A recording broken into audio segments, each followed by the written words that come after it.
ਸੋ ਇੱਕ ਵਾਰ ਫਿਰ ਕਰਦੇ ਹਾਂ ਜੀ ਆਪ ਸਭ ਦਾ ਹਾਰਦਿਕ ਸਵਾਗਤ ਅੱਜ ਦੇ ਇਸ ਰਿਲੀਜੀਅਸ ਸੈਗਮੈਂਟ ਵਿੱਚ। ਮੁਲਾਕਾਤ ਕਰਾਂਗੇ ਤੁਹਾਡੀ ਭਾਈ ਸਾਹਿਬ ਭਾਈ ਹਰਜਿੰਦਰ ਸਿੰਘ ਸਭਰਾ ਨਾਲ, ਜਿਹੜੇ ਕਿ ਪੰਥ ਦੇ ਪ੍ਰਸਿੱਧ ਕਥਾਵਾਚਕ ਹਨ। ਦੁਨੀਆ ਭਰ ਵਿੱਚ ਜਾ ਕੇ ਸਿੱਖੀ ਦਾ ਪ੍ਰਚਾਰ ਕਰ ਰਹੇ ਨੇ।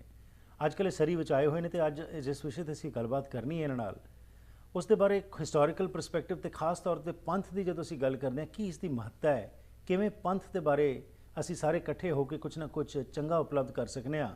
ਲੇਕਿਨ ਅੱਜ ਪੰਥ ਦੀ ਜਦੋਂ ਅਸੀਂ ਲਫ਼ਜ਼ ਦੀ ਵਰਤੋਂ ਕਰਨੇ ਆ ਤਾਂ ਕਈ ਵਾਰੀ ਉਸ ਦੀ ਡਿਫਰੈਂਟ ਕੋਨੋਟੇਸ਼ਨਸ ਆ ਜਾਂਦੀਆਂ ਨੇ। ਆਓ ਇसी ਸੰਬੰਧ ਵਿੱਚ ਜਾਣਕਾਰੀ ਲੈਂਦੇ ਹਾਂ ਹਰਜਿੰਦਰ ਸਿੰਘ ਸਭਰਾ ਜੀ ਤੋਂ। ਜੀ ਆਨ ਜੀ, ਵਾਹਿਗੁਰੂ ਜੀ ਕਾ ਖਾਲਸਾ ਵਾਹਿਗੁਰੂ ਜੀ ਕੀ ਫਤਿਹ। ਸੋ ਪੰਥ ਦੀ ਜਦੋਂ ਗੱਲ ਕਰਦੇ ਹਾਂ ਜੀ, ਪੰਥ ਦਾ ਉਹ ਰਸਤਾ ਜਿਹੜਾ ਕਿ ਮਾਰਗਦਰਸ਼ਕ ਬਣ ਸਕਦਾ ਸਾਡੇ ਵਾਸਤੇ, ਤੇ ਪੰਥ ਨੂੰ ਜਦੋਂ ਅਸੀਂ ਕਲੈਕਟਿਵਲੀ ਦੇਖਦੇ ਹਾਂ ਤੇ ਸਿੱਖ ਪੰਥ ਅਸੀਂ ਕਹਿ ਦਿੰਦੇ ਹਾਂ ਜਾਂ ਹਿੰਦੂ ਪੰਥ ਕਹਿ ਦਿੰਦੇ ਨੇ। ਸਿੱਖ ਪੰਥ ਦੀ ਜਦੋਂ ਅਸੀਂ ਗੱਲ ਕਰ ਰਹੇ ਹਾਂ ਤੇ ਇਸ ਨੂੰ ਜਦੋਂ ਅਸੀਂ ਹਿਸਟੋਰੀਕਲੀ ਲੈ ਰਹੇ ਹੈਗੇ ਹਾਂ, ਇੱਕ ਸਮਾਂ ਹੁੰਦਾ ਸੀ ਜਦੋਂ ਕਿ ਪੰਥ ਇੱਕ ਮੁੱਠ ਬਹੁਤ ਹੁੰਦੀ ਸੀ, ਸਭ ਕੁਝ ਜੋ ਹੈ ਜੇ ਇੱਕ ਫੈਸਲਾ ਲੈ ਲਿਆ ਜਾਂਦਾ ਸੀ ਸਭ ਮੰਨਦੇ ਸੀ। ਪਰ ਅੱਜ ਤਾਂ ਕੋਈ ਸੁਣਨ ਨੂੰ ਤਿਆਰ ਹੀ ਨਹੀਂ, ਭਾਵੇਂ ਅਸੀਂ ਦੁਹਾਈ ਪੰਥ ਦੀ ਪਾਉਂਦੇ ਹਾਂ ਪਰ ਕੋਈ ਨਾ ਕੋਈ ਇੰਡੀਵਿਜੂਅਲ ਮਕਸਦ ਜੁੜ ਗਏ, ਕੋਈ ਸੋਚ ਜਿਹੜੀ ਹੈਗੀ ਹੈ ਕੁਝ ਹੋਰ ਹੀ ਆ ਗਈ। ਇਸ ਸੰਬੰਧ ਤੋਂ ਅੱਜ ਗੱਲਬਾਤ ਕਰਨਾ ਚਾਹਾਂਗੇ ਤੁਹਾਡੇ ਨਾਲ ਕਿ ਤੁਸੀਂ ਜੋ ਕੁਝ ਦੇਖ ਰਹੇ ਹੋ ਅੱਜ ਆਲੇ ਦੁਆਲੇ, ਪੰਥ ਨੂੰ ਮੁੱਖ ਰੱਖ ਕੇ ਕੀ ਸਾਡੇ ਸਾਹਮਣੇ ਆ ਰਿਹਾ ਹੈ ਤੇ ਕਿਹੜੀ ਚੁਣੌਤੀਆਂ ਨੇ ਤੇ ਕੀ ਕਰਨ ਦੀ ਲੋੜ ਹੈ ਜੀ ਉਸ ਬਾਰੇ। ਪਹਿਲੀ ਤਾਂ ਗੱਲ ਹੈ ਜੀ, ਸਾਨੂੰ ਇਹ ਕਲੀਅਰ ਹੋਣਾ ਚਾਹੀਦਾ ਪੰਥ ਕੀ ਆ, ਪੰਥ ਦੀ ਆਪਣੀ ਪਰਿਭਾਸ਼ਾ ਕੀ ਆ, ਪੰਥ ਦੀ ਆਪਣੀ ਆਇਡੈਂਟੀਟੀ ਕੀ ਆ ਜੀ। ਗੁਰੂ ਗ੍ਰੰਥ ਸਾਹਿਬ ਦੇ ਵਿੱਚ ਜਿਹੜਾ ਪੰਥ ਸ਼ਬਦ ਆਉਂਦਾ ਉਹ ਆਉਂਦਾ ਵਾ ਮਾਰਗ ਵਾਸਤੇ। ਠੀਕ, ਮਾਰਗ ਪੰਥ ਚਲੇ ਗੁਰ ਸਤਿਗੁਰ ਸੰਗ ਸਿਖਾ, ਮੰਨੇ ਮੱਗ ਨਾ ਚੱਲੇ ਪੰਥ। ਤਾਂ ਪੰਥ ਦਾ ਅਰਥ ਆ ਮਾਰਗ, ਰਸਤਾ। ਇਹ ਜਦੋਂ ਅਸੀਂ ਪੰਥ ਦੀ ਆਇਡੈਂਟੀਟੀ ਕੀ ਹੈ, ਪਛਾਣ ਕੀ ਹੈ, ਇਸ ਬਾਰੇ ਪੜ੍ਹਦੇ ਹਾਂ। ਸਿੱਖ ਰਹਿਤ ਮਰਿਆਦਾ 'ਚ ਬੜੀ ਪਿਆਰੀ ਇਸ ਬਾਰੇ ਪਰਿਭਾਸ਼ਾ ਲਿਖੀ ਆ। ਤਿਆਰ ਬਰ ਤਿਆਰ ਸਿੰਘਾਂ ਦੇ ਸਮੂਹ ਨੂੰ ਪੰਥ ਕਿਹਾ ਜਾਂਦਾ ਹੈ। ਠੀਕ, ਗੁਰੂ ਨਾਨਕ ਸਾਹਿਬ ਨੇ, ਜਿਵੇਂ ਕਿ ਭਾਈ ਗੁਰਦਾਸ ਜੀ ਲਿਖਦੇ ਨੇ, ਮਾਰਿਆ ਸਿੱਕਾ ਜਗਤ ਵਿੱਚ ਨਾਨਕ ਨਿਰਮਲ ਪੰਥ ਚਲਾਇਆ। ਉਹ ਨਿਰਮਲ ਦਾ ਅਰਥ ਇੱਕ ਸੰਪਰਦਾ ਕਰ ਲਿਆ ਗਿਆ। ਐਕਚੁਅਲੀ ਉੱਥੇ ਨਿਰਮਲ ਦਾ ਅਰਥ ਜਿਹੜਾ ਵਾ ਪਵਿੱਤਰ, ਠੀਕ, ਪਵਿੱਤਰ ਰਾਹ ਰਸਤਾ ਜਿਹੜਾ ਗੁਰੂ ਨਾਨਕ ਸਾਹਿਬ ਨੇ ਇੱਕ ਸੰਸਾਰ ਨੂੰ ਦਿੱਤਾ। ਉਸੇ ਨਿਰਮਲ ਪੰਥ ਦੀ ਪਰਿਭਾਸ਼ਾ ਭਾਈ ਸਾਹਿਬ ਗੁਰਦਾਸ ਜੀ ਆਪਣੀਆਂ ਵਾਰਾਂ ਵਿੱਚ ਗਾਡੀ ਰਾਹ ਕਰਕੇ ਵੀ ਦਿੰਦੇ ਨੇ। ਮਤਲਬ ਸੌਖਾ ਔਰ ਸਪਸ਼ਟ ਔਰ ਸਾਦਾ ਰਸਤਾ ਜਿਹੜਾ ਗੁਰੂ ਨਾਨਕ ਸਾਹਿਬ ਨੇ ਸਾਨੂੰ ਦੱਸਿਆ ਜੀ। ਪੰਥ ਦਾ ਇੱਕ ਕਨਸੈਪਟ ਆ ਸਿੱਖ ਹਿਸਟਰੀ ਦੇ ਵਿੱਚ, ਸਿੱਖ ਸਿਧਾਂਤ ਦੇ ਵਿੱਚ। ਜਿਵੇਂ ਕਿ ਅਸੀਂ ਸਿੱਖ ਰਹਿਤ ਮਰਿਆਦਾ ਦੀ ਮੈਂ ਇਹ ਗੱਲ ਸਾਂਝੀ ਕੀਤੀ ਸੀ, ਤਿਆਰ ਬਰ ਤਿਆਰ ਸਿੰਘਾਂ ਦੇ ਸਮੂਹ ਨੂੰ ਪੰਥ ਕਿਹਾ ਜਾਂਦਾ ਜੀ। ਸਾਡਾ ਜਿਹੜਾ ਸਿੱਖ ਪੰਥ ਆ, ਜੋ ਅਸੀਂ ਪੁਰਾਤਨ ਸਮੇਂ ਦਾ ਇੱਕ ਉਹਨਾਂ ਦਾ ਵੀ ਦੇਖਦੇ ਹਾਂ, ਗੁਰੂ ਸਾਹਿਬ ਨੇ ਬੜੀਆਂ ਕੁਰਬਾਨੀਆਂ ਕਰਕੇ, ਬੜਾ ਸਟਰਗਲ ਕਰਕੇ, ਬੜੀ ਮਿਹਨਤ ਕਰਕੇ, ਜਿਹੜੇ ਉਹਨਾਂ ਦੀ ਵਿਚਾਰਧਾਰਾ ਨਾਲ ਸਹਿਮਤ ਜਾਂ ਉਹਨੂੰ ਫੋਲੋ ਕਰਨ ਵਾਲੇ ਜਾਂ ਉਸ ਨੂੰ ਜੀਣ ਵਾਲੇ ਸਨ ਆਪਣੀ ਲਾਈਫ ਵਿੱਚ, ਉਹਨਾਂ ਦੀ ਇੱਕ ਯੂਨਿਟੀ ਕਾਇਮ ਕੀਤੀ। ਇਹ ਇੱਕ ਉਹ ਕਹਿ ਸਕਦੇ ਹਾਂ ਇੱਕ ਬੜੀ ਵੱਡੀ ਆਰਗੇਨਾਈਜੇਸ਼ਨ ਆ। ਪੰਥ ਜਿਹੜਾ ਵਾ ਉਹ ਇੱਕ ਸਾਂਝੀ ਆਰਗੇਨਾਈਜੇਸ਼ਨ ਆ। ਠੀਕ, ਸਾਡੇ ਦੋ ਤਰ੍ਹਾਂ ਦੇ ਜੀਵਨ ਨੇ ਜਿਹੜੇ ਕਿ ਸਿੱਖ ਰਹਿਤ ਮਰਿਆਦਾ 'ਚ ਦੱਸੇ ਗਏ। ਇੱਕ ਆ ਸ਼ਖਸੀ, ਜਿਹਨੂੰ ਅਸੀਂ ਪਰਸਨਲ ਲਾਈਫ ਕਹਿੰਦੇ ਹਾਂ। ਠੀਕ ਹੈ, ਸਾਡੀ ਪਰਸਨਲ ਲਾਈਫ ਵਿੱਚ ਅਸੀਂ ਆਹ ਨਿਤਨੇਮ ਕਰਦੇ ਹਾਂ, ਅਸੀਂ ਇਸ ਤਰ੍ਹਾਂ ਕਰਦੇ ਹਾਂ, ਇਸ ਤਰ੍ਹਾਂ ਕਰਦੇ ਹਾਂ, ਗੁਰਦੁਆਰੇ ਜਾਂਦੇ, ਪਾਠ ਕਰਦੇ ਹਾਂ। ਇਹ ਸਭ ਚੀਜ਼ਾਂ ਸਾਡੀ ਪਰਸਨਲ ਜ਼ਿੰਦਗੀ ਵਿੱਚ ਆਉਂਦੀਆਂ ਨੇ। ਠੀਕ, ਅਸੀਂ ਆਨੰਦ ਕਾਰਜ ਕਿਵੇਂ ਕਰਨਾ, ਅਸੀਂ ਬੱਚੇ ਦੇ ਜਨਮ 'ਤੇ ਕਿਵੇਂ ਕਰਨਾ, ਉਹ ਸਭ ਪਰਸਨਲ ਸ਼ਖਸੀ ਜੀਵਨ 'ਚ ਆਉਂਦੀਆਂ। ਇੱਕ ਆ ਸਾਡਾ ਪੰਥਕ ਜੀਵਨ, ਜਿਹੜਾ ਅਸੀਂ ਆਪਣੇ ਤੋਂ ਉੱਪਰ ਉੱਠ ਕੇ ਉੱਪਰਲੇ ਲੈਵਲ 'ਤੇ ਸਾਂਝੇ ਯੂਨਿਟੀ ਦੇ ਰੂਪ ਵਿੱਚ ਉਸ ਆਰਗੇਨਾਈਜੇਸ਼ਨ ਵਾਸਤੇ ਜਿਹੜੇ ਸਾਡੇ ਫਰਜ਼ ਨੇ ਇਕੱਲੇ ਇਕੱਲੇ ਸਿੱਖ ਦੇ, ਉਹ ਕੀ ਨੇ, ਉਹਨਾਂ ਨੂੰ ਅਸੀਂ ਕਿਵੇਂ ਜੀਣਾ। ਜਿਹੜਾ ਅਸੀਂ ਖੰਡੇ ਕੀ ਪੌਲ, ਅੰਮ੍ਰਿਤ ਛਕਣ, ਅੰਮ੍ਰਿਤ ਸੰਸਕਾਰ ਆ, ਜਾਂ ਗੁਰੂ ਪੰਥ ਆ, ਅਕਾਲ ਤਖਤ ਸਾਹਿਬ ਆ, ਇਹ ਸਭ ਚੀਜ਼ਾਂ ਇਹ ਪੰਥਕ ਜੀਵਨ ਦੇ ਨਾਲ ਸਾਡੇ ਨਾਲ ਸੰਬੰਧ ਰੱਖਦੀਆਂ ਨੇ। ਸੋ ਇਹ ਜਿਹੜਾ ਜੀਵਨ ਪੰਥਕ ਜੀਵਨ ਆ, ਇਹ ਗੁਰੂ ਸਾਹਿਬ ਨੇ ਸਾਨੂੰ ਬਖਸ਼ਿਆ। ਕਿਉਂਕਿ ਸਾਡਾ ਨਿੱਜੀ ਜੀਵਨ ਵੀ ਉਹਨਾਂ ਚਿਰ ਕੋਈ ਨਹੀਂ ਜਿੰਨਾ ਚਿਰ ਤੁਸੀਂ ਇੱਕ ਸੁਸਾਇਟੀ ਦੇ ਨਾਲ ਨਹੀਂ ਜੁੜੇ ਹੁੰਦੇ। ਤੇ ਤੁਹਾਡੀ ਸੁਸਾਇਟੀ ਵੀ ਉਹਨਾਂ ਚਿਰ ਕੀ ਕਰੂ ਜੇ ਤੁਹਾਡਾ ਨਿੱਜੀ ਜੀਵਨ ਬੜਾ ਕਮਜ਼ੋਰ। ਤਾਂ ਦੋਵਾਂ ਨੂੰ ਪੈਰਲਲ ਰੱਖ ਕੇ, ਬੈਲੈਂਸ 'ਚ ਰੱਖ ਕੇ ਚੱਲਣਾ ਪੈਂਦਾ। ਠੀਕ, ਤਾਂ ਉਸੇ ਤਰ੍ਹਾਂ ਜਿਹੜੀ ਪੰਥਕ ਸ਼ਖਸੀ ਤੇ ਪੰਥਕ ਰਹਿਣੀ ਆ, ਪੰਥਕ ਜੀਵਨ ਦੇ ਵਿੱਚ ਜਿਹੜਾ ਵਾ ਉਹ ਸਾਡੀ ਜਿਹੜੀ ਹੋਂਦ ਆ, ਸਾਡੀ ਜਿਹੜੀ ਹਸਤੀ ਆ, ਜੋ ਸਾਡਾ ਕਨਸੈਪਟ ਆ ਧਰਮ ਦਾ, ਉਹਨੂੰ ਜਿਉਂਦਿਆਂ ਰੱਖਣ ਲਈ, ਉਹਦਾ ਵਿਕਾਸ ਕਰਨ ਵਾਸਤੇ ਸਾਂਝੇ ਯਤਨਾਂ ਦੀ ਜਿਹੜੀ ਲੜੀ ਆ ਉਹ ਪੰਥਕ ਤੌਰ ਉੱਤੇ ਹੀ ਸਿਰਜੀ ਜਾਂਦੀ ਹੈ। ਰਾਈਟ। ਪੰਥਕ ਲੈਵਲ ਤੇ ਜਿਹੜੀ ਤੁਸੀਂ ਗੱਲ ਕੀਤੀ ਦੇ ਨਾਲ ਪਰਸਨਲ ਜਿਹੜੀ ਤੁਸੀਂ ਗੱਲ ਕੀਤੀ ਕਿ ਸ਼ਖਸੀ ਤੌਰ ਦੇ ਉੱਤੇ ਜੋ ਅਸੀਂ ਰਹਿੰਦੇ ਹੈਗੇ ਆ, ਇਹਦਾ ਬੜਾ ਇੱਕ ਡੀਪ ਸੰਬੰਧ ਹੈਗਾ। ਹਾਂਜੀ। ਅਤੇ ਅੱਜ ਉਹੀ ਦੇਖ ਰਹੇ ਹਾਂ, ਕਹਿੰਦੇ ਨੇ ਕਿ ਜੀ ਸੁਸਾਇਟੀ ਦੀ ਰਿਫਲੈਕਸ਼ਨ ਹੁੰਦੀ ਹੈ ਤੁਸੀਂ ਆਪ ਕੀ ਕਰ ਰਹੇ ਹੋ, ਤੇ ਅੱਜ ਉਹੀ ਸਾਡੇ ਸਾਹਮਣੇ ਵੀ ਆ ਰਿਹਾ, ਕਿਉਂਕਿ ਸਾਡੇ ਪਰਸਨਲ ਜੀਵਨ ਵਿੱਚ ਵੀ ਜੋ ਉਥਲ ਪੁਥਲ ਆਈ ਹੈ ਉਹੀ ਸਾਨੂੰ ਅੱਜ ਪੰਥਕ ਲੈਵਲ ਤੇ ਵੀ ਦੇਖਣ ਨੂੰ ਮਿਲ ਰਹੀ ਹੈਗੀ ਹੈ। ਜਿਹੜੀਆਂ ਚੁਣੌਤੀਆਂ ਨੇ ਅੱਜ ਪੰਥਕ ਲੈਵਲ ਦੇ ਉੱਤੇ, ਬਹੁਤ ਸਾਰੀਆਂ ਸਮੱਸਿਆਵਾਂ ਨੇ। ਅੱਜ ਕੋਈ ਵੀ ਇੱਕ ਤਾਂ ਧਾਰਮਿਕ ਮੁੱਦੇ ਤਾਂ ਹੈ ਹੀ ਨੇ, ਪਰ ਨਾਲ ਕਿਉਂਕਿ ਅਸੀਂ ਇੱਕ ਸੋਸ਼ਲ ਬੀਇੰਗ ਵੀ ਹਾਂ, ਗੁਰੂ ਸਾਹਿਬ ਨੇ ਸਾਨੂੰ ਇੱਕ ਵਿਅਕਤੀਗਤ ਤੌਰ ਤੇ ਬਹੁਪੱਖੀ ਵਿਕਾਸ ਦੀ ਗੱਲ ਕੀਤੀ ਸੀ, ਨਾ ਕਿ ਸਿਰਫ ਇੱਕ। ਨਾਲੇ ਅਸੀਂ ਧਰਮ ਨੂੰ ਵੀ ਇੱਕ ਕੰਪਾਰਟਮੈਂਟਲਾਈਜ਼ ਕਰ ਲਿਆ ਕਿ ਸਿਰਫ ਇੱਕ ਅਸੀਂ ਕੰਪਾਰਟਮੈਂਟ ਕਰ ਲਿਆ ਕਿ ਨਹੀਂ ਇਹਦੇ ਤੱਕ ਹੀ ਧਰਮ ਸੀਮਿਤ ਹੈ, ਜਦਕਿ ਧਰਮ ਤੇ ਹਰ ਚੀਜ਼ ਵਿੱਚ ਉਹ ਜੁੜਿਆ ਹੋਇਆ ਹੈ, ਸਾਡੀ ਰੋਜ਼ਮਰਾ ਦੀ ਜ਼ਿੰਦਗੀ ਨਾਲ ਬਹੁਤ ਤਾਲੁਕ ਹੈਗਾ। ਸੋ ਇਹ ਜਿਹੜੇ ਚੈਲੰਜਸ ਅੱਜ ਅਸੀਂ ਦੇਖ ਰਹੇ ਹਾਂ ਕਿ ਕਿਸ ਤਰੀਕੇ ਨਾਲ ਤੁਸੀਂ ਸਮਝਦੇ ਹੋ ਕਿ ਅੱਜ ਅਸੀਂ ਡਿਵਾਈਡ ਕਰਤਾ ਪੰਥਕ ਜ਼ਿੰਦਗੀ ਜਿਹੜੀ ਹੈ ਤੇ ਇੱਕ ਜਿਹੜੀ ਸਾਡੀ ਪਰਸਨਲ ਜ਼ਿੰਦਗੀ, ਇਸ ਨੂੰ ਅਸੀਂ ਡਿਵਾਈਡ ਕਰਤਾ, ਜਦ ਕਿ ਗੁਰੂ ਸਾਹਿਬ ਨੇ ਤੇ ਜੋੜਿਆ ਸੀ। ਬਿਲਕੁਲ, ਸਾਡੀ ਪ੍ਰੋਬਲਮ ਹੀ ਇੱਥੋਂ ਕ੍ਰੀਏਟ। ਅੱਜ ਜਦੋਂ ਅਸੀਂ ਕਿਹਨਾਂ ਨੂੰ ਵੇਖੋ ਜੀ ਸਾਡੇ ਧਾਰਮਿਕ ਲੀਡਰ ਐਵੇਂ ਕਰ, ਅਸੀਂ ਕੀ ਕੀਤਾ? ਰਾਈਟ। ਅਸੀਂ ਤੇ ਕੁਝ ਵੀ ਨਹੀਂ ਕੀਤਾ। 4 ਬੰਦੇ ਆਏ, ਉਹਨਾਂ ਨੇ ਸਾਡੇ ਸਿਸਟਮ ਨੂੰ ਹਾਈਜੈਕ ਕੀਤਾ ਔਰ ਆਪਣੀ ਮਰਜ਼ੀ ਨਾਲ ਚਲਾਉਣਾ ਸ਼ੁਰੂ ਕੀਤਾ। ਅਸੀਂ ਜਦੋਂ ਇਨਵੋਲਵ ਹੀ ਨਹੀਂ ਆ ਕਿਸੇ ਚੀਜ਼ ਵਿੱਚ, ਫਿਰ ਸਾਨੂੰ ਦੁੱਖ ਕਾਹਦਾ, ਫਿਰ ਸਾਨੂੰ ਤਕਲੀਫ ਕਾਹਦੀ? ਫਿਰ ਜੋ ਮਰਜ਼ੀ ਜਿਵੇਂ ਮਰਜ਼ੀ ਧਰਮ ਨੂੰ ਮਿਸਯੂਜ਼ ਕਰਨ, ਜਿਵੇਂ ਮਰਜ਼ੀ ਸਿੱਖ ਮੈਜੋਰਟੀ ਨੂੰ ਮਿਸਯੂਜ਼ ਕਰਨ, ਜਿਵੇਂ ਮਰਜ਼ੀ ਗੁਰਦੁਆਰਿਆਂ ਨੂੰ, ਜਦੋਂ ਅਸੀਂ ਸ਼ਾਮਲ ਹੀ ਨਹੀਂ ਆ ਵਿੱਚ, ਤਾਂ ਫਿਰ ਸਾਨੂੰ ਤਕਲੀਫ ਦੀ ਕੋਈ ਵਜ੍ਹਾ ਨਹੀਂ ਹੋਣੀ ਚਾਹੀਦੀ। ਤਾਂ ਪ੍ਰੋਬਲਮ ਇੱਥੋਂ ਹੀ ਸ਼ੁਰੂ ਹੋਈ ਆ ਕਿ ਜਦੋਂ ਅਸੀਂ ਆਪਣੀ ਉਹਦੇ ਵਿੱਚ ਸ਼ਮੂਲੀਅਤ ਘਟਾ ਦਿੱਤੀ ਜਾਂ ਬਿਲਕੁਲ ਬੰਦ ਕਰ ਦਿੱਤੀ।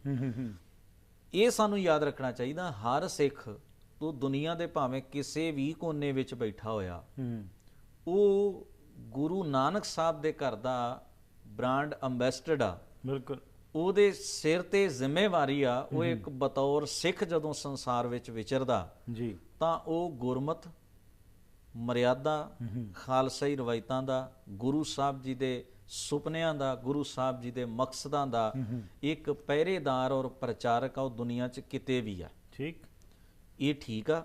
ਅੱਜ ਦੇ ਸਮੇਂ ਵਿੱਚ ਅਸੀਂ ਇੱਕ ਪ੍ਰਚਾਰਕ ਜਮਾਤ ਗੁਰੂ ਸਾਹਿਬ ਵੇਲੇ ਵੀ ਸੀਗੀ, ਬਦਲਵੇਂ ਰੂਪ 'ਚ ਅੱਜ ਵੀ ਹੈ। ਉਹਦੀਆਂ ਡਿਊਟੀਆਂ, ਉਹਦੀ ਜੌਬ ਕੁਝ ਵੱਖਰੇ ਢੰਗ ਦੀ, ਪਰ ਇਹ ਡਿਊਟੀ ਇਕੱਲੇ ਹਰ ਇੱਕ ਗੁਰਸਿੱਖ ਦੀ ਆ ਵੀ ਉਹ ਜਿੱਥੇ ਬੈਠਾ ਉਹ ਪੰਥ ਦਾ ਇੱਕ ਹਿੱਸਾ, ਬੜਾ ਇੰਪੋਰਟੈਂਟ ਹਿੱਸਾ ਵਾ ਉਹ ਪੰਥ ਦਾ ਜੀ। ਤਾਂ ਇਸ ਕਰਕੇ ਪਹਿਲੀ ਤਾਂ ਗੱਲ ਸਾਨੂੰ ਸਾਰੇ ਸਿੱਖਾਂ ਨੂੰ ਇਹ ਗੱਲ ਸਮਝਣੀ ਚਾਹੀਦੀ ਹੈ ਵੀ ਅਸੀਂ ਵੀ ਪੰਥ ਦਾ ਹਿੱਸਾ ਹਾਂ ਔਰ ਸਾਡੀ ਵੀ ਪੰਥ ਵਿੱਚ ਸ਼ਮੂਲੀਅਤ ਓਨਾ ਹੀ ਯੋਗਦਾਨ ਰੱਖਦੀ ਜਿੰਨੀ ਇੱਕ ਆਗੂ ਦੀ ਰੱਖਦੀ ਹੈ, ਜਿੰਨੀ ਇੱਕ ਵਿਦਵਾਨ ਦੀ ਰੱਖਦੀ, ਜਿੰਨੀ ਇੱਕ ਸੇਵਾਦਾਰ ਦੀ ਸਾਡੀ ਵੀ ਇਨਵੋਲਵਮੈਂਟ ਜਿਹੜੀ ਆ ਉਹਦੇ 'ਚ ਇਸ ਤਰ੍ਹਾਂ ਦੀ ਆ। ਗੁਰੂ ਸਾਹਿਬ ਦਾ ਸਾਡੇ ਉੱਤੇ ਵੀ ਓਨਾ ਹੀ ਭਰੋਸਾ ਜਿੰਨਾ ਬਾਕੀਆਂ ਉੱਤੇ ਆ। ਠੀਕ। ਦੂਜੀ ਚੀਜ਼, ਅਸੀਂ ਪੰਥ ਨੂੰ ਜਿਹੜਾ ਨਾ ਅੱਜ ਦੇ ਇੱਕ ਪ੍ਰੋਬਲਮ ਸਾਡੇ 'ਚ ਖੜੀ ਹੋ ਗਈ ਆ, ਅਸੀਂ ਜਦੋਂ ਸ਼ਖਸੀ ਤੌਰ ਤੇ ਹੀ ਸਿੱਖੀ ਨੂੰ ਫੋਲੋ ਨਹੀਂ ਕਰ ਰਹੇ ਤਾਂ ਸੁਭਾਵਕ ਆ ਅਸੀਂ ਇੱਕ ਕਦਮ ਅੱਗੇ ਵੱਧ ਕੇ ਜਿਹੜਾ ਪੰਥਕ ਸਿਸਟਮ ਆ, ਜਿਹੜੀ ਸਾਡੀ ਯੂਨਿਟੀ ਆ, ਉਹਦੇ ਵਾਸਤੇ ਤਾਂ ਅਸੀਂ ਕੱਖ ਵੀ ਨਹੀਂ ਕਰਾਂਗੇ। ਕਿਉਂਕਿ ਜਦੋਂ ਅਸੀਂ ਆਪਣੇ ਨਿੱਜੀ ਤੌਰ ਤੇ ਹੀ ਸਿੱਖੀ ਨੂੰ ਅਸੈਪਟ ਨਹੀਂ ਕਰਦੇ ਜਾਂ ਸਿੱਖੀ ਨੂੰ ਕਬੂਲ ਨਹੀਂ ਕਰਦੇ ਜਾਂ ਗੁਰਮਤ ਨੂੰ ਜੀਂਦੇ ਨਹੀਂ ਜਾਂ ਉਹਦੇ ਬਾਰੇ ਜਾਣਕਾਰੀ ਨਹੀਂ ਰੱਖਦੇ, ਕੀ ਕਰਨਾ ਚਾਹੀਦਾ ਸਾਨੂੰ ਇਹ ਨਹੀਂ ਪਤਾ, ਤਾਂ ਫਿਰ ਅਸੀਂ ਪੰਥਕ ਤੌਰ ਤੇ ਸੁਭਾਵਕ ਹੀ ਕਮਜ਼ੋਰ ਹੋ ਜਾਣਾ ਸੀ। ਹੁਣ ਦੇਖੋ, ਜਿਹੜਾ ਸਾਡੀ ਸ਼ਖਸੀ ਰਹਿਣੀ ਦਾ ਪਾਰਟ ਆ ਨਾ ਸਿੱਖ ਰਹਿਤ ਮਰਿਆਦਾ 'ਚ, ਉਹ ਇਸੇ ਕਰਕੇ ਆ ਵੀ ਅਸੀਂ ਇੰਨੇ ਕੁ ਯੋਗ ਹੋਈਏ ਕਿ ਅਸੀਂ ਨਿੱਜੀ ਤੌਰ ਉੱਪਰ ਵੀ ਗੁਰਮਤ ਨੂੰ ਆਪਣੇ ਜੀਵਨ ਤੇ ਅਪਲਾਈ ਕਰ ਸਕੀਏ, ਉਹਨੂੰ ਜੀ ਸਕੀਏ, ਔਰ ਉਹਨੂੰ ਪੰਥਕ ਤੌਰ ਉੱਤੇ ਵੀ ਫਿਰ ਅਸੀਂ ਕੁਝ ਕਰਨ ਦੇ ਸਮਰੱਥ ਹੋਵਾਂਗੇ। ਜੇ ਸਾਨੂੰ ਗਿਆਨ ਹੋਊ, ਪਤਾ ਹੋਊਗਾ, ਸਾਡੀ ਪ੍ਰੈਕਟਿਸ ਹੋਊਗੀ, ਫਿਰ ਹੀ ਅਸੀਂ ਕੋਈ ਉਹਦੇ 'ਚ ਸ਼ਮੂਲੀਅਤ ਕਰਕੇ ਕੋਈ ਤਬਦੀਲੀ, ਬਦਲਾਅ ਜਾਂ ਕੋਈ ਵਿਕਾਸ ਜਾਂ ਕੋਈ ਅੱਗੇ ਦੀ ਗੱਲ ਜਿਹੜੀ ਗੁਰਮਤ ਦੇ ਸੰਬੰਧ ਵਿੱਚ ਉਹ ਕਰ ਸਕਦੇ ਹਾਂ। ਤਾਂ ਹੀ ਉਹ ਸੁਨੇਹਾ ਗੁਰਮਤ ਦਾ ਜਿਹੜਾ ਉਹਨੂੰ ਦਰਅਸਲ ਪੰਥ ਦੀ ਹੋਂਦ ਜਿਹੜੀ ਆ ਉਹ ਗੁਰੂ ਗ੍ਰੰਥ ਸਾਹਿਬ ਦੇ ਸਿਧਾਂਤਾਂ ਨੂੰ ਲਾਗੂ ਕਰਨ, ਅਪਲਾਈ ਕਰਨ ਸਾਂਝੇ ਰੂਪ ਵਿੱਚ, ਔਰ ਉਹਨਾਂ ਨੂੰ ਪ੍ਰਚਾਰਨ ਦੀ ਆ, ਉਹਦੀਆਂ ਕਦਰਾਂ ਕੀਮਤਾਂ ਦੀ ਰਾਖੀ ਕਰਨ ਦੀ ਆ। ਠੀਕ। ਤਾਂ ਪੰਥ ਦੀ ਹੋਂਦ, ਇਉਂ ਕਹਿ ਲਓ ਵੀ ਪੰਥ ਤੇ ਗ੍ਰੰਥ ਦੋ ਜੁੜੇ ਹੋਏ ਸ਼ਬਦ ਨੇ। ਗ੍ਰੰਥ ਤੋਂ ਬਿਨਾਂ ਪੰਥ ਦੀ ਕੋਈ ਹੋਂਦ ਨਹੀਂ। ਠੀਕ। ਤੇ ਪੰਥ ਦੀ ਡਿਊਟੀ ਆ ਗੁਰੂ ਗ੍ਰੰਥ ਸਾਹਿਬ ਦੀ ਤਾਬਿਆ, ਭਾਵ ਗੁਰੂ ਗ੍ਰੰਥ ਸਾਹਿਬ ਦੇ ਸਿਧਾਂਤਾਂ ਨੂੰ ਜੀਣਾ ਜੀ, ਆਪਣੇ ਤੇ ਅਪਲਾਈ ਕਰਨਾ, ਤੇ ਉਹਨੂੰ ਅਪਲਾਈ ਸਮਾਜ ਵਿੱਚ, ਸੁਸਾਇਟੀ 'ਚ ਅਪਲਾਈ ਕਰਨ ਵਾਸਤੇ ਉਹਦੇ ਲਈ ਨੀਤੀਆਂ ਉਲੀਕਣੀਆਂ ਤੇ ਉਹਦੇ ਤੇ ਵਰਕ ਕਰਨਾ। ਠੀਕ। ਖਾਲਸਾਈ ਰੰਗ ਢੰਗ ਨੂੰ ਪ੍ਰਚਾਰਨਾ, ਜੋ ਗੁਰਮਤ ਦੇ ਕਨਸੈਪਟ ਨੇ ਉਹਨਾਂ ਨੂੰ ਲਾਗੂ ਕਰਨਾ, ਇਹ ਪੰਥ ਦੀ ਡਿਊਟੀ ਆ, ਔਰ ਉਹਦੇ ਸਿਧਾਂਤਾਂ ਦੀ ਰੱਖਿਆ ਕਰਨੀ। ਏਡੀਆਂ ਵੱਡੀਆਂ ਜ਼ਿੰਮੇਵਾਰੀਆਂ ਨੇ ਪੰਥ ਦੀਆਂ। ਬਿਲਕੁਲ। ਸੋ ਅੱਜ ਜਿਹੜੇ ਨਾਅਰੇ ਕਈ ਵਾਰੀ ਸੁਣਨ ਨੂੰ ਮਿਲਦੇ ਜੀ, ਪੰਥ ਇਨ ਡੇਂਜਰ ਜਿਹੜਾ ਹੈਗਾ, ਅੱਜ ਖਤਰਾ ਪੈ ਰਿਹਾ ਸਾਨੂੰ, ਇਹ ਖਤਰਾ ਕਿਸ ਚੀਜ਼ ਦਾ ਪੈ ਰਿਹਾ ਤੇ ਕਿਸ ਤਰ੍ਹਾਂ ਅਸੀਂ ਇਸ ਤੋਂ ਸੁਚੇਤ ਹੋ ਕੇ ਕੁਝ ਕਰਨਾ ਹੈ, ਇਹਦੇ ਬਾਰੇ ਗੱਲਬਾਤ ਕਰਦੇ ਹਾਂ ਜੀ। ਤੁਹਾਡੇ ਵਿਚਾਰ ਲੈਣੇ ਇਸ ਛੋਟੀ ਜਿਹੀ ਬ੍ਰੇਕ ਤੋਂ ਬਾਅਦ।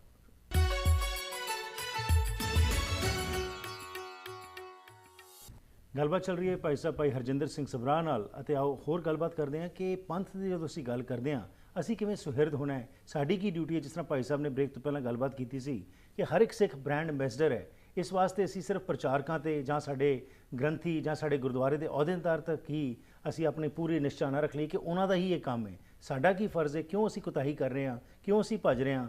ਇਹਨਾਂ ਨੇ ਜਿਸ ਤਰ੍ਹਾਂ ਗੱਲਬਾਤ ਕੀਤੀ ਸੀ ਉਸ ਤੋਂ ਸੁਚੇਤ ਹੋਣ ਦੀ ਲੋੜ ਹੈ।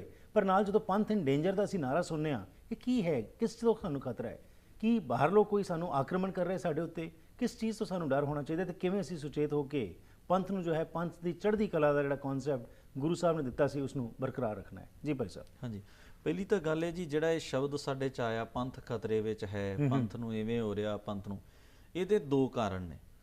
ਇੱਕ ਤਾਂ ਇਹ ਗੱਲ ਕਹਿਣ ਵਾਲੇ ਸੁਹਿਰਦ ਵੀ ਹੈਗੇ ਨੇ ਜਿਨ੍ਹਾਂ ਨੂੰ ਵਾਕਈ ਮਹਿਸੂਸ ਹੁੰਦਾ ਵੀ ਪੰਥ ਖਤਰੇ 'ਚ, ਦਿਲੀ ਦਰਦ ਹੈਗੀ ਹੈ, ਦਿਲੀ ਦਰਦ। ਦੂਜਾ ਇੱਕ ਲਾਬੀ ਐਸੀ ਹੈਗੀ ਆ ਜਿਹੜੀ ਇਸ ਸ਼ਬਦ ਨੂੰ ਮਿਸਯੂਜ਼ ਕਰ। ਦਰਅਸਲ ਜਦੋਂ ਉਹਨਾਂ ਨੂੰ ਖਤਰਾ ਹੁੰਦਾ ਤਾਂ ਉਹ ਕਹਿੰਦੇ ਪੰਥ ਨੂੰ ਖਤਰਾ। ਇਹ ਵੀ ਇੱਕ ਕਾਰਨ ਹੈਗਾ। ਪਹਿਲੀ ਗੱਲ, ਇਹ ਗੱਲ ਕਹਿਣ ਵਿੱਚ ਮੈਨੂੰ ਕੋਈ ਗੁਰੇਜ਼ ਨਹੀਂ, ਮੈਂ ਬੜੀ ਬੇਬਾਕੀ ਨਾਲ ਇਹ ਗੱਲ ਕਹਿ ਰਿਹਾ ਵੀ ਅੱਜ ਜਿਹੜਾ ਪੰਥ ਆ ਨਾ, ਅਸੀਂ ਕਿਉਂਕਿ ਉਹਦੇ ਵਿੱਚ ਸ਼ਮੂਲੀਅਤ ਘਟਾਤੀ, ਪੰਥਕ ਤੌਰ ਤੇ ਅਸੀਂ ਸੁਚੇਤ ਨਹੀਂ ਰਹੇ, ਇਸ ਕਰਕੇ ਪੰਥ ਜਿਹੜਾ ਵਾ, ਪੰਥ ਦਾ ਜਿਹੜਾ ਨਾਅਰਾ ਵਾ ਜਾਂ ਪੰਥ ਦਾ ਜਿਹੜੀ ਸਪਿਰਿਟ ਆ, ਉਹਨੂੰ ਹਾਈਜੈਕ ਕੀਤਾ ਗਿਆ ਇੱਕ ਪਰਿਵਾਰ ਵੱਲੋਂ, ਕੁਝ ਬੰਦਿਆਂ ਵੱਲੋਂ, ਇੱਕ ਲਾਬੀ ਵੱਲੋਂ। ਜੀ, ਉਹ ਪੰਥ ਸ਼ਬਦ ਨੂੰ ਇੰਨਾ ਯੂਜ਼ ਕਰ ਰਹੀ ਆ, ਉਹਦਾ ਮਤਲਬ ਇਹ ਰਹਿ ਗਿਆ ਵਾ ਵੀ ਸਾਡੇ ਸਵਾਰਥ, ਸਾਡੀਆਂ ਚੀਜ਼ਾਂ, ਸਾਡੀਆਂ ਲੋੜਾਂ ਪੂਰੀਆਂ ਹੋ ਰਹੀਆਂ। ਬਸ ਪੰਥ ਦੀ ਹੋਂਦ ਤਾਂ ਉਹ ਸਮਝਦੇ ਨੇ ਵੀ ਗੁਰੂ ਸਾਹਿਬ ਨੇ ਸਾਡੇ ਨਿੱਜੀ ਘਰ ਲਈ ਪੰਥ ਬਣਾਇਆ ਵੀ ਸਾਡੀਆਂ ਲੋੜਾਂ ਪੂਰੀਆਂ ਹੁੰਦੀਆਂ ਨੇ। ਇਹ ਪ੍ਰੋਬਲਮ ਸਾਡੇ 'ਚ ਕ੍ਰੀਏਟ ਹੋ ਗਈ। ਦੂਜਾ, ਪੰਥ ਦੀ ਹਸਤੀ ਨੂੰ ਤੋੜਨ ਵਾਸਤੇ ਨਾ ਜੀ, ਕਿਉਂਕਿ ਜਦੋਂ ਅਸੀਂ ਆਪਣੇ ਇੱਕ ਵਿਰੋਧੀ ਸਿਸਟਮ ਦੇ ਨਾਲ ਸਾਡਾ ਟਕਰਾਅ ਹੁੰਦਾ ਵਾ ਤਾਂ ਸਾਨੂੰ ਉਹਦੇ ਕਈ ਪਹਿਲੂ ਵੇਖਣੇ ਪੈਂਦੇ ਨੇ। ਠੀਕ, ਅਸੀਂ ਤਾਂ ਇਹ ਵੇਖਦੇ ਜੀ ਫਲਾਨੀ ਜਗ੍ਹਾ ਤੇ ਉਹਨੇ ਸਾਡੇ ਲਈ ਇਹ ਕਿਹਾ, ਫਲਾਨੀ ਕਿਹਾ, ਇਹ ਇੱਕ ਹਮਲਾ ਵਾ। ਕਹਿਣ ਤੋਂ ਬਿਨਾਂ ਜੋ ਕੀਤੇ ਵੀ ਉਹ ਕਈ ਤਰ੍ਹਾਂ ਦੇ ਹਮਲੇ ਆ ਜੀ। ਪੰਥ ਦੀ ਹੋਂਦ ਨੂੰ ਖੋਰਾ ਲਾਉਣ ਵਾਸਤੇ ਸਾਡੇ 'ਚ ਸੰਪਰਦਾ ਸਿਸਟਮ, ਸਾਡੇ 'ਚ ਧੜਾ ਧੜ ਡੇਰਾਵਾਦ, ਇਹ ਸਾਰਾ ਪੰਥ ਨੂੰ ਡਿਸਟਰੋਏ ਕਰਨ ਵਾਸਤੇ, ਡਿਸਟਰਬ ਕਰਨ ਵਾਸਤੇ ਇਹ ਵੈਲ ਪਲੈਨਡ ਕੀਤਾ ਗਿਆ ਸਾਡੇ ਵਿੱਚ। ਹੁਣ ਇੱਕ ਮੈਂ ਉਦਾਹਰਣ ਦੇਣਾ, ਗੁਰਦੁਆਰੇ ਦਾ ਜਿਹੜਾ ਉਹਦੀ ਸੰਸਥਾ ਨੂੰ ਖੋਰਾ ਲਾਉਣ ਲਈ ਡੇਰਾ, ਠੀਕ ਹੈ ਜੀ, ਜਿਹੜਾ ਗੁਰਦੁਆਰੇ ਦੀ ਮਰਿਆਦਾ ਉਹ ਪੰਥਕ ਮਰਿਆਦਾ ਹੋਊਗੀ, ਜਿਹੜਾ ਡੇਰੇ 'ਚ ਮਰਿਆਦਾ ਉਹ ਨਿੱਜੀ ਹੋਊਗੀ। ਠੀਕ, ਗੁਰੂ ਗ੍ਰੰਥ ਸਾਹਿਬ ਆ ਪ੍ਰਧਾਨ ਸ਼੍ਰੋਮਣੀ ਗੁਰਦੁਆਰੇ ਵਿੱਚ, ਡੇਰੇ ਵਿੱਚ ਇੱਕ ਸਰੀਰ, ਇੱਕ ਵਿਅਕਤੀ ਹੋਊਗਾ। ਠੀਕ ਹੈ ਜੀ। ਇੱਧਰ ਜਿਹੜੀ ਜੋ ਇੱਥੇ ਅਜਾਇਬ ਘਰ ਹੁੰਦਾ ਵਾ, ਇੱਕ ਗੁਰਦੁਆਰੇ 'ਚ ਲਾਇਬ੍ਰੇਰੀ ਹੁੰਦੀ ਆ ਜਿਹੜੀ ਕਿ ਸਾਨੂੰ ਪੁਰਾਤਨ ਵਿਰਸੇ ਜਾਂ ਆਪਣੇ ਲਿਟਰੇਚਰ ਨਾਲ ਜੋੜਦੀ ਆ। ਉਧਰ ਬਾਬਿਆਂ ਦੀਆਂ ਜੁੱਤੀਆਂ, ਖੂੰਡੀਆਂ, ਚੋਲੇ, ਇਹ ਸਭ ਚੀਜ਼ਾਂ ਉੱਥੇ ਇਹਦੇ ਪੈਰਲਲ ਰੱਖੀਆਂ ਗਈਆਂ। ਇੱਧਰ ਗੁਰਬਾਣੀ ਦਾ ਕੀਰਤਨ, ਉਧਰ ਧਾਰਨਾ ਪੜੀਆਂ ਜਾਣਗੀਆਂ। ਇਹ ਟੋਟਲੀ ਡਿਫਰੈਂਟ ਆ ਜੀ। ਜਾਣਗੇ ਉਹੋ ਹੀ ਜਿਹੜੇ ਗੁਰਦੁਆਰੇ ਨਾਲ ਜੁੜੇ ਹੋਏ ਉਹ ਡੇਰੇ 'ਚ ਜਾਣਗੇ। ਠੀਕ ਹੈ ਜੀ। ਇੱਥੇ ਸ਼ਹੀਦਾਂ ਦੇ, ਗੁਰੂ ਸਾਹਿਬਾਂ ਦੇ ਗੁਰਪੁਰਬ ਤੇ ਸ਼ਹੀਦੀ ਦਿਹਾੜੇ ਤੇ ਕੌਮੀ ਦਿਨ ਮਨਾਏ ਜਾਣਗੇ, ਉੱਥੇ ਬਰਸੀ ਕਲਚਰ ਹੋਊਗਾ ਜੀ। ਹੁਣ ਤੁਸੀਂ ਮੈਨੂੰ ਦੱਸੋ, ਇਹ ਜਿਹੜਾ ਪੈਰਾਲਲ ਸਿਸਟਮ ਚੱਲ ਰਿਹਾ, ਇਹ ਕਿਹਨੂੰ ਡਿਸਟਰਬ ਕਰਨ ਵਾਸਤੇ ਚੱਲ ਰਿਹਾ? ਇਹ ਸਿੱਖੀ ਨੂੰ, ਬਿਲਕੁਲ, ਗੁਰਮਤ ਨੂੰ, ਸਿੱਖ ਪੰਥ ਨੂੰ ਔਰ ਪੰਥ ਦੀ ਹਸਤੀ ਨੂੰ ਖੋਰਾ ਲਾਉਣ ਵਾਸਤੇ ਇੱਕ ਪੈਰਾਲਲ ਸਿਸਟਮ ਸਾਡੇ ਖੜਾ ਕੀਤਾ ਗਿਆ। ਤਾਂ ਇਹ ਤੋਂ ਅੰਦਾਜ਼ਾ ਲੱਗ ਜੂ ਜਿਹੜਾ ਗੁਰਦੁਆਰਾ ਉਹਦੇ 'ਚ ਬਹਿਣ ਵਾਲੇ ਕਿੰਨੇ, ਜਿਹੜਾ ਡੇਰਾ ਟਾਈਪ ਆ ਉੱਥੇ ਕਿੰਨੇ ਆ, ਤੁਹਾਨੂੰ ਸਪਸ਼ਟ ਤੁਸੀਂ ਵੇਖ ਕੇ ਅੰਦਾਜ਼ਾ ਲਾ ਲਵੋਗੇ ਕਿ ਕਿਸ ਪਾਸੇ ਨੂੰ ਵਹਿਣ ਸਾਡਾ ਹੋ ਰਿਹਾ।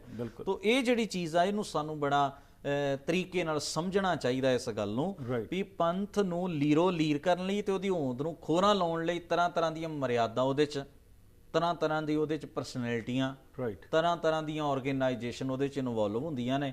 ਤੇ ਫਿਰ ਇਵੇਂ ਪੰਥ ਦੀ ਹੋਂਦ ਜਿਹੜੀ ਆ ਉਹਨੂੰ ਛਿੰਨ ਭਿੰਨ ਕੀਤਾ ਜਾਂਦਾ, ਕਨਫਿਊਜ਼ਨ ਖੜੀ ਕਰਕੇ। ਅੱਜ ਤਾਂ ਪੰਥ ਦਾ ਕਿਸੇ ਨੂੰ ਚੇਤਾ ਹੀ ਨਹੀਂ, ਕੋਈ ਕਹਿੰਦਾ ਸੀ ਮੈਂ ਫਲਾਣੇ ਬਾਬੇ ਦਾ ਸਿੱਖ ਆ, ਮੈਂ ਤਾਂ ਫਲਾਣੇ ਡੇਰੇ ਦਾ ਅੰਮ੍ਰਿਤ ਛਕਿਆ, ਮੈਂ ਤਾਂ ਫਲਾਣੀ ਜਗ੍ਹਾ ਜਾਣਾ।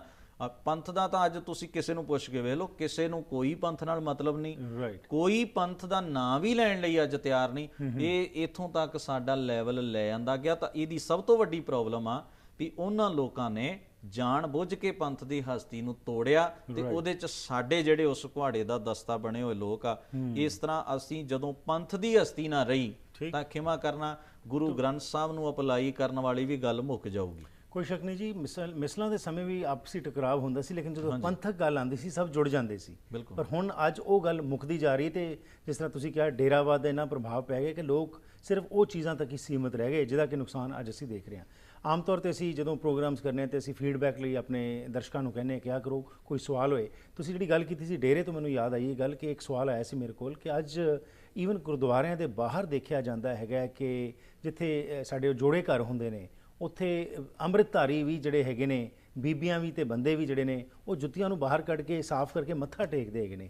ਇਹਦੇ ਬਾਰੇ ਥੋੜ੍ਹਾ ਜਿਹਾ ਤੁਸੀਂ ਕੀ ਮਹਿਸੂਸ ਕਰਦੇ ਹੋ? ਕੀ ਇਹ ਗੁਰਮਤ ਅਨੁਕੂਲ ਹੈ, ਇੱਕ ਸ਼ਰਧਾ ਹੈ, ਇਹ ਕੀ ਹੈ ਕਿ ਇਹ ਵੀ ਡੇਰੇਵਾਦ ਦਾ ਹੀ ਅਸਰ ਜਿਹੜਾ ਹੈਗਾ ਉਹ ਗੁਰਦੁਆਰਿਆਂ 'ਚ ਵੇਖਣ ਨੂੰ ਮਿਲ ਰਿਹਾ? ਦੇਖੋ, ਕੁਝ ਚੀਜ਼ਾਂ ਐਸੀਆਂ ਨੇ ਜਿਹੜੀਆਂ ਅਸੀਂ ਦੂਜਿਆਂ ਵੱਲ ਵੇਖ ਕੇ ਕਰ ਤਾਂ ਲਈਆਂ ਨੇ, ਸ਼ੁਰੂ ਕਰ ਲਈਆਂ ਨੇ, ਪਰ ਸਾਨੂੰ ਇਹ ਅਸਲ 'ਚ ਇਹਦੇ 'ਚ ਵੀ ਸਾਡੀ ਇੱਕ ਪ੍ਰੋਬਲਮ ਆ ਗੁਰਬਾਣੀ ਦੀ ਜਿਹੜੀ ਹੈਗੀ ਆ ਵਿਆਖਿਆ। ਅਸੀਂ ਜਦੋਂ ਚਰਨ ਧੂੜ ਦੀ ਗੱਲ ਆਈ ਜਾਂ ਨਿਮਰਤਾ ਦੀ, ਅਸੀਂ ਉਦੋਂ ਕਹਿਤਾ ਵੀ ਚਰਨ ਧੂੜ ਅਸੀਂ ਕਲੀਅਰ ਨਹੀਂ ਕੀਤਾ ਗੁਰੂ ਗ੍ਰੰਥ ਸਾਹਿਬ ਦੇ। ਹੁਣ ਵੇਖੋ, ਚਰਨ ਧੂੜ ਦਾ ਅਰਥ ਤਾਂ ਤੁਸੀਂ ਕਹਿ ਦਿੱਤਾ, ਤੁਹਾਨੂੰ ਸੌਖਾ ਲੱਗਿਆ ਵੀ ਪੈਰਾਂ ਦੀ ਮਿੱਟੀ ਚੁੱਕ ਲਓ ਤੇ ਠੀਕ ਆ।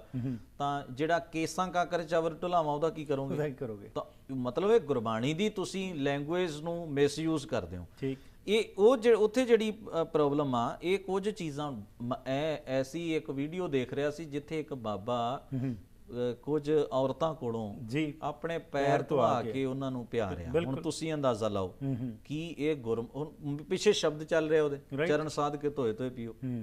ਇਹ ਜਿਹੜੀ ਹੁਣ ਕੀ ਗੁਰੂ ਅਰਜਨ ਸਾਹਿਬ ਮਹਾਰਾਜ ਨੇ ਇਹੋ ਜਿਹੇ ਸਾਧ ਵਾਸਤੇ ਸੁਖਮਨੀ ਸਾਹਿਬ ਉਚਾਰਿਆ ਜਾਂ ਪੰਕਤੀ ਲਿਖੀ ਆ ਵੀ ਇਹ ਬਾਅਦ ਚ ਪੈਰ ਧਵਾ ਕੇ ਤੇ ਪਾਣੀ ਪਿਆ ਸਕੇ ਲੋਕਾਂ ਨੂੰ?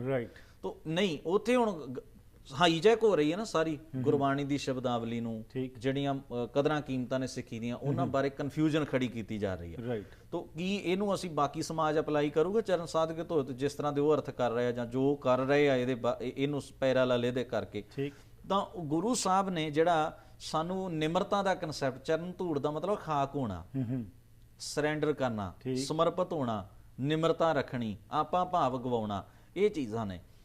ਇੱਕ ਗੱਲ ਮੈਂ ਹੋਰ ਸਾਂਝੀ ਕਰਾਂ, ਜਿਹੜੀ ਅਸੀਂ ਪੰਥ ਦੀ ਹੋਂਦ ਦੀ ਹਸਤੀ ਦੀ ਗੱਲ ਕਰ ਰਹੇ ਸੀ ਨਾ, ਇਹ ਸਿਸਟਮ ਜਿਹੜਾ ਸਾਡੇ ਚ ਲਿਆ। ਦੂਸਰੀ ਸਾਡੀ ਵੱਡੀ ਪ੍ਰੋਬਲਮ ਕੀ ਹੈ? ਸਾਡੇ ਧਾਰਮਿਕ ਆਗੂਆਂ ਦਾ, ਜਿਹੜੇ ਪੰਥ ਦੇ ਅਸਲ ਜ਼ਿੰਮੇਵਾਰ ਅਹੁਦਿਆਂ ਤੇ ਬਿਰਾਜਮਾਨ ਨੇ, ਉਹਨਾਂ ਦਾ ਰਾਜਨੀਤੀ ਦੇ ਅੱਗੇ ਡਿੱਗ ਜਾਣਾ, ਔਰ ਇੰਨਾ ਡਿੱਗ ਜਾਣਾ ਫੇਰ ਲੰਮੇ ਹੀ ਪੈ ਜਾਣਾ। ਜਿਹੜਾ ਤੁਸੀਂ ਮਿਸਲਾਂ ਦੇ ਕਾਲ ਦੇ ਸਮੇਂ ਦੀ ਗੱਲ ਕੀਤੀ, ਮੈਨੂੰ ਇੱਕ ਗੱਲ ਯਾਦ ਆਈ। ਜਦੋਂ ਅੰਗਰੇਜ਼ਾਂ, ਤੁਸੀਂ ਵੇਖੋ ਪਹਿਲੋਂ ਜਦੋਂ ਸਿੱਖਾਂ ਦੀ ਐਮਰਜੈਂਸੀ ਦਾ ਸਮਾਂ, ਉਹਨਾਂ ਦੀ ਮੁਗਲਸ਼ਾਹੀ ਨਾਲ ਟੱਕਰ ਚੱਲ ਰਹੀ ਸੀ, ਇਕੱਲਾ ਸਿੱਖ ਸ਼ਹੀਦ ਕੀਤਾ ਜਾਂਦਾ, ਸੰਘਰਸ਼ ਲੜ ਰਿਹਾ, ਸਟਰਗਲ ਕਰ ਰਿਹਾ। ਉਹ ਕਿੰਨਾ ਸਮਰਪਿਤ ਆ, ਬਿਨਾਂ ਕਿਸੇ ਇੱਕ ਖਾਸ ਆਗੂ ਦੇ ਹੋਣ ਤੋਂ ਵੀ ਉਹ ਆਪਣੀ ਜ਼ਿੰਮੇਵਾਰੀ ਦੇ ਉੱਤੇ ਕਿੱਡੇ ਵੱਡੀ। ਭਾਈ ਤਾਰੂ ਸਿੰਘ, ਕੋਈ ਆਰਗੇਨਾਈਜੇਸ਼ਨ ਨਹੀਂ ਗੀ ਉਹਦੀ ਨਿੱਜੀ, ਭਾਈ ਤਾਰਾ ਸਿੰਘ ਵਾਂ ਦੀ, ਭਾਈ ਮਨੀ, ਉਹ ਇੱਕ ਪੰਥ ਦੀ ਹੋਂਦ ਨੂੰ ਸਮਰਪਿਤ ਨੇ ਔਰ ਪੰਥ ਨਾਲ ਜੁੜੇ ਹੋਏ ਨੇ। ਇਸ ਕਰਕੇ ਉਹ ਏਡੀਆਂ ਵੱਡੀਆਂ ਜਿਹੜੀਆਂ ਸ਼ਖਸੀਅਤਾਂ ਨੇ, ਉਹ ਕਿਉਂਕਿ ਮਕਸਦ ਵੱਡਾ ਹੋਊਗਾ ਤੇ ਸ਼ਖਸੀਅਤ ਵੱਡੀ ਹੋਊਗੀ। ਉਹ ਪਰਸਨੈਲਿਟੀਆਂ, ਉਹ ਮਹਾਨ ਲੋਕ ਜਿਹੜੇ ਸਾਡੇ ਆਦਰਸ਼ ਨੇ, ਉਹ ਪੈਦਾ ਹੋਏ। ਹੁਣ ਕੀ ਹੋ ਰਿਹਾ? ਜਥੇਬੰਦੀਆਂ ਹੋਣੀਆਂ ਕਿਸੇ ਕੌਮ ਵਿੱਚ, ਆਰਗੇਨਾਈਜੇਸ਼ਨ ਹੋਣੀਆਂ, ਕੁਝ ਐਸੀਆਂ ਸੰਸਥਾਵਾਂ, ਇਹ ਚੰਗੀਆਂ, ਇਹ ਵਰਕ ਕਰਨ ਵਾਸਤੇ ਨੇ।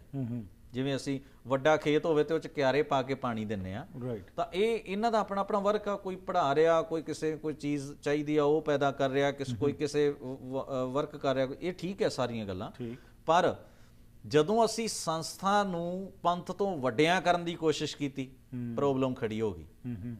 ਸੰਸਥਾ ਹੋਣੀ ਮਾੜੀ ਗੱਲ ਨਹੀਂ, ਸੰਸਥਾਵਾਂ ਤੋਂ ਬਿਨਾਂ ਕੰਮ ਨਹੀਂ ਹੋ ਸਕਣਾ। ਸੰਸਥਾਵਾਂ ਦੀ ਹੋਂਦ ਆਪਣੀ ਜਗ੍ਹਾ ਵਾ ਕੰਮ ਕਰਨ ਵਾਸਤੇ, ਪਰ ਕੰਮ ਕਿਹਦੇ ਲਈ ਕਰਨਾ? ਸੰਸਥਾ ਨੇ ਪੰਥ ਵਾਸਤੇ ਕਰਨਾ। ਪ੍ਰੋਬਲਮ ਇੱਥੇ ਆ ਗਈ ਹੈ ਵੀ ਅੱਜ ਸੰਸਥਾ ਨਾਲ ਜੁੜਿਆ ਹੋਇਆ ਬੰਦਾ ਆਪਣੀ ਸੰਸਥਾ ਨੂੰ ਚਮਕਾਉਣ ਤੇ ਵਧਾਉਣ ਤੇ ਲੱਗਿਆ ਹੋਇਆ, ਉਹਨੂੰ ਨਜ਼ਰ ਆਉਂਦਾ ਵੀ ਮੇਰੀ ਸੰਸਥਾ ਹੀ ਮੇਰਾ ਪੰਥ ਆ, ਮੇਰੀ ਸੰਪਰਦਾ ਹੀ ਮੇਰਾ ਪੰਥ ਆ, ਜਿੱਥੇ ਜਿਹੜੇ ਬੰਦੇ ਦੀ ਮੈਂ ਗੱਲ ਸੁਣ ਰਿਹਾ ਉਹੋ ਹੀ ਪੰਥ ਆ। ਅੱਜ ਪ੍ਰੋਬਲਮ ਇਹ ਖੜੀ ਹੋ ਗਈ, ਜਿਹੜੇ ਧਾਰਮਿਕ ਆਗੂ ਸਨ ਉਹ ਰਾਜਨੀਤੀ ਦੇ ਚਰਨਾਂ ਦੇ ਵਿੱਚ ਜਾ ਬੈਠੇ ਨੇ, ਔਰ ਜਿਹੜੇ ਸੰਸਥਾਵਾਂ ਵਾਲੇ ਨੇ, ਸੰਸਥਾ ਵਾਲਿਆਂ ਨੇ ਪੰਥ ਦੀ ਹਸਤੀ ਨੂੰ ਸਾਈਡ ਤੇ ਕਰਤਾ, ਆਪਣੀ ਸੰਸਥਾ ਨੂੰ ਪੰਥ ਬਣਾਉਣ ਤੇ ਲੱਗੇ ਨੇ। ਸੰਪਰਦਾ ਵਾਲੇ ਆਪਣੇ ਆਪ ਨੂੰ ਪੰਥ ਦੱਸਣ ਤੇ ਲੱਗੇ ਨੇ। ਇਸ ਰੋਲ ਘਚੋਲੇ ਚ ਇਵੇਂ ਲੱਗਦਾ ਵਾ ਵੀ ਹੁਣ 22,000 ਤੋਂ ਵੀ 22 ਲੱਖ ਮੰਜੀਆਂ ਲੱਗ ਗਈਆਂ ਨੇ ਪੰਥ ਦੇ ਬਰਾਬਰ, ਵੀ ਪੰਥ ਤਾਂ ਕੋਈ ਚੀਜ਼ ਹੀ ਨਹੀਂ, ਉਹਨੂੰ ਤਾਂ ਭੋਰੇ ਚ ਵਾੜ ਛੱਡਿਆ ਸੀ। ਆਹ ਮੰਜੀਆਂ ਵਾਲੇ ਆਪਣੀ ਆਪਣੀ ਪੂਜਾ ਕਰਵਾ ਰਹੇ। ਕੋਈ ਸ਼ੱਕ ਨਹੀਂ ਜੀ। ਤੇ ਇਸ ਦੇ ਨਾਲ ਹੀ ਅਖੀਰ ਵਿੱਚ ਦਰਬਾਰ ਸਾਹਿਬ ਤੋਂ ਵੀ, ਜਿੱਥੋਂ ਕਿ ਉਹ ਕੇਂਦਰ ਜਿੱਥੋਂ ਕਿ ਇੱਕ ਸੇਧ ਮਿਲਣੀ ਸੀ, ਉੱਥੇ ਵੀ ਇਹ ਚਰਨ ਧੂੜ ਦਾ ਜਿਹੜਾ ਤੁਸੀਂ ਜ਼ਿਕਰ ਕੀਤਾ, ਜੋੜੇ ਘਰਾਂ ਦੇ ਵਿੱਚੋਂ ਉਹ ਪਲਾਸਟਿਕ ਦੇ ਲਿਫਾਫਿਆਂ 'ਚ ਬੰਦ ਕਰਕੇ ਜਿਹੜਾ ਹੈਗਾ ਉਹ ਐਜ਼ ਅ ਪ੍ਰਸ਼ਾਦ ਦਿੰਦੇ ਨੇ ਕਿ ਤੁਸੀਂ ਆਪਣੇ ਘਰ ਜਾ ਕੇ ਇਹ ਗੁਰੂ ਸਾਹਿਬ ਦੇ ਥੱਲੋਂ ਅਸੀਂ ਚਰਨ ਧੂੜ ਇਕੱਠੀ ਕੀਤੀ ਇਹਦੇ ਲੈ ਕੇ ਜਾਓ ਤੇ ਇਹ ਤੁਸੀਂ ਆਪਣੇ ਘਰਾਂ ਦੇ ਵਿੱਚ ਰੱਖੋ। ਇਹ ਮਨਮਤ ਜਿਹੜੀ ਭਾਰੂ ਹੁੰਦੀ ਜਾ ਰਹੀ ਹੈ, ਪਤਾ ਨਹੀਂ ਕਦੋਂ ਸਿੱਖਾਂ ਨੂੰ ਸਮਝ ਆਏਗੀ ਕਿ ਇਹ ਬੜੀ ਇੱਕ ਕੋਝੀ ਚਾਲ ਜਿਹੜੀ ਚੱਲੀ ਜਾ ਰਹੀ ਹੈ ਕਿ ਅਸੀਂ ਕਿਉਂ ਨਹੀਂ ਸਮਝ ਸਕ ਰਹੇ ਕਿ ਅਸਲ ਵਿੱਚ ਜੋ ਗੁਰੂ ਸਾਹਿਬ ਨੇ ਸਾਨੂੰ ਇਹ ਚੀਜ਼ਾਂ ਜੋ ਬਾਹਰ ਕੱਢਿਆ ਸੀ, ਅੱਜ ਉਹਨਾਂ 'ਚ ਹੀ ਅਸੀਂ ਗ੍ਰਸਤ ਹੁੰਦੇ ਜਾ ਰਹੇ ਹਾਂ। ਤੁਹਾਡਾ ਬਹੁਤ ਬਹੁਤ ਧੰਨਵਾਦ। ਵਾਹਿਗੁਰੂ ਜੀ ਕਾ ਖਾਲਸਾ, ਵਾਹਿਗੁਰੂ ਜੀ ਕੀ ਫਤਿਹ।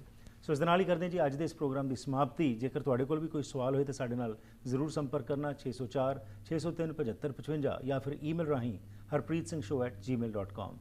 YouTube ਤੇ ਵੀ ਤੁਸੀਂ ਸਾਡੇ ਨਾਲ ਸੰਪਰਕ ਬਣਾ ਸਕਦੇ ਹੋ, ਦੇਖ ਸਕਦੇ ਹੋ ਸਾਰੇ ਪ੍ਰੋਗਰਾਮਸ ਨੂੰ youtube.com/harpreetsing show। ਫੇਸਬੁੱਕ ਦੇ ਉੱਤੇ ਵੀ ਸਾਡੇ ਨਾਲ ਸਾਂਝ ਪਾ ਸਕਦੇ ਹੋ ਤੇ ਨਾਲ ਟਵਿੱਟਰ ਰਾਹੀਂ ਫੋਲੋ ਵੀ ਕਰ ਸਕਦੇ ਹੋ। ਤੇ ਜੇਕਰ ਤੁਹਾਡੇ ਕੋਲ ਕੋਈ ਸਵਾਲ ਹੋਏ ਤਾਂ ਸਾਡੇ ਨਾਲ ਜ਼ਰੂਰ ਸੰਪਰਕ ਕਰਨਾ। ਲੈਣਾ ਆ ਗਿਆ, ਫਿਰ ਮੁਲਾਕਾਤ ਕਰਾਂਗੇ, ਤਦ ਤੱਕ ਗੁੱਡ ਬਾਏ।